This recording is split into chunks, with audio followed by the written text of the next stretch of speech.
नमस्कार दोस्तों, मैं प्रिंस कुमार स्वागत करता हूं आप सभी का अपने यूट्यूब चैनल पर। दोस्तों, आज के इस वीडियो में हम संक्षेपण के स्वरूप और विविध विधाओं के साथ संक्षेपण के अंतर को समझने का प्रयास करेंगे। तो आइए दोस्तों, अपने विषय की शुरुआत करते हैं। दोस्तों, जैसा कि हम सभी जानते हैं कि संक्षेपण एक कला है जो कुछ नियमों पर आधारित है। इसका यह मतलब नहीं है कि केवल नियमों की जानकारी से ही हम संक्षेपण में दक्ष हो सकते हैं, बल्कि उसके लिए व्यक्ति को लगातार प्रयास और अभ्यास करने की आवश्यकता होती है। इसके लिए सबसे पहले आवश्यक है कि हम उसके स्वरूप को समझें। तो आइए सबसे पहले उसके स्वरूप को समझ लेते हैं। तो दोस्तों, संक्षेपण को अंग्रेजी में प्रेसिस कहते हैं, जो मूलतः फ्रेंच भाषा का शब्द है तथा इसकी व्युत्पत्ति लैटिन भाषा के पैरासाइडर से हुई है, जिसका अर्थ होता है काट छाट। यानी संक्षेपण में किसी अवतरण, लेख आदि की मुख्य बातों को 1/3 शब्दों में प्रस्तुत किया जाता है।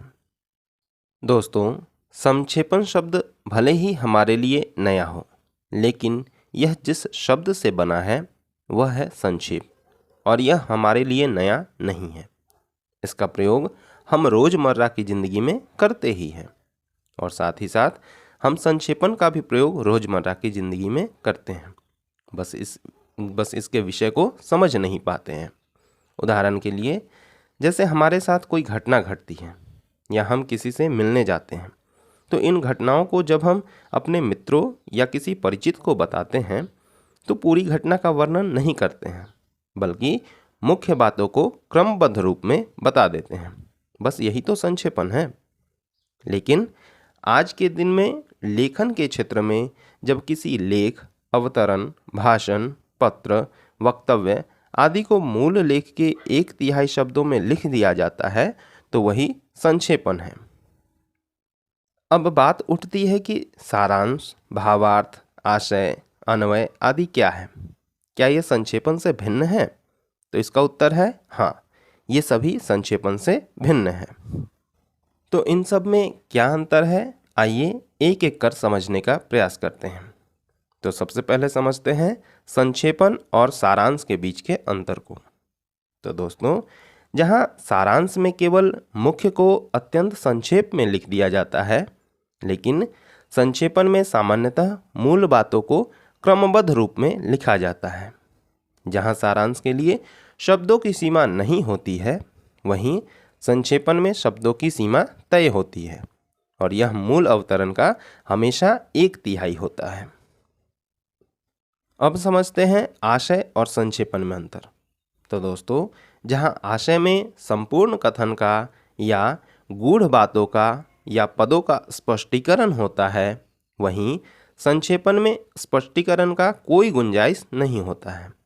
संक्षेपण में केवल मूल अवतरण से ही लिखा जा सकता है।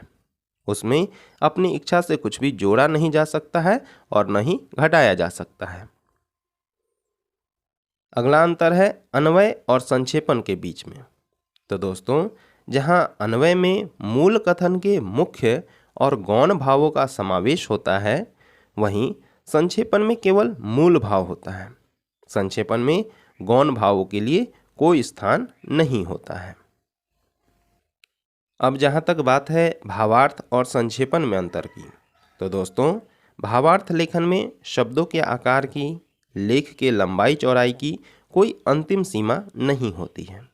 वहाँ मुख्य भाव के साथ साथ गौण भावों की चर्चा भी आवश्यक है, लेकिन संक्षेपण में यह आवश्यक है कि वह मूल अवतरण का 1/3 ही हो। साथ ही साथ संक्षेपण में केवल मुख्य भाव की ही चर्चा का स्थान होता है।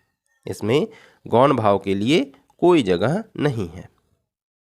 तो अब बात करते हैं अर्थ और संक्षेपण में अंतर की। तो दोस्तों, अर्थ लेखन में आकार का कोई बंधन नहीं होता है। आप जितने शब्दों में किसी अर्थ का स्पष्टीकरण करना चाहते हैं, उतने शब्दों का प्रयोग करने के लिए आप स्वतंत्र हैं। लेकिन संक्षेपण में आकार का बंधन होता है और शब्द संख्या हमेशा मूल अवतरण के 1/3 के लगभग ही होनी चाहिए। अब बात करते हैं व्याख्या और संक्षेपण में अंतर की। तो दोस्तों, व्याख्या के अंतर्गत जहां हम किसी अवतरण या पंक्तियों की सभी विशेषताओं को इस प्रकार प्रकट करते हैं कि उसमें जो विचार बताए गए हैं वह खुलकर स्पष्ट रूप से सभी के सामने प्रकट हो जाए। लेकिन संक्षेपण में व्याख्या, विचार, विशेषताओं आदि का कोई महत्व नहीं होता है। अब समझते हैं पल्लवन और संक्षेपण के बीच के अंतर को। तो दोस्तों, पल्लवन में जहाँ विचारों को विस्तृत रूप से लिखा जाता है, जिस कारण इसका आकार स्वतः ही बड़ा हो जाता है, वहीं संक्षेपण में मूल अवतरण को संक्षेप किया जाता है, जिस कारण इसका आकार स्वतः ही छोटा हो जाता है। तो दोस्तों, इस प्रकार से हमने संक्षेपण और अन्य विधाओं के बीच के अंतर को समझा। इस प्रकार हमारा आज का यह विषय यहीं समाप्त होता है। आपको यह विषय कैसा लगा कृपया कमेंट में अवश्य बताएं। तो फिर शीघ्र ही मिलते हैं एक नए विषय के साथ। तब तक के लिए नमस्कार, धन्यवाद।